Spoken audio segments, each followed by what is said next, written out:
સ્કંદ 9 અધ્યાય 4 નભાગના પુત્રોમાં નાભાગ સૌથી નાના. પિતાની મિલકત વહેંચી લીધી. પૈસા સૌએ લીધા, પણ પિતાને લેવા કોઈ તૈયાર ન થાય. પિતા પોતાના પુત્રોને પોષે, પણ પુત્રોને પોતાના પિતાને પોષવામાં પ્રતિકૂળતા લાગે છે. જેને પોતાનો ભાગ ન ગણ્યો તે નભાગ.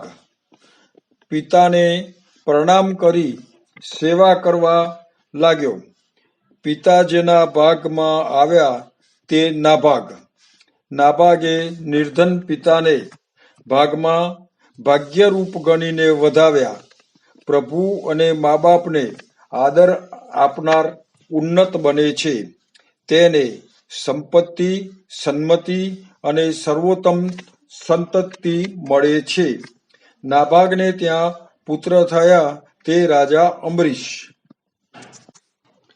ભગવાનના મંદિરમાં મંદિર વસ્ત્રની સેવા અંબરીશ જાતે કરતા.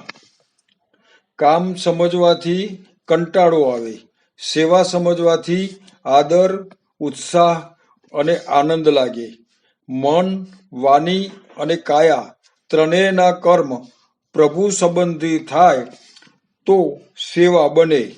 ભગવાન કહે છે, ભગવાનના દાસનો મહિમા આજે સમજાયો. હું પ્રાણ લેવા મથ્યો, તું પ્રાણ દેવા તત્પર થયો. અંબરીશે દુર્વાસા મુનિને આ રીતે સંતાપમાંથી છોડાવ્યા.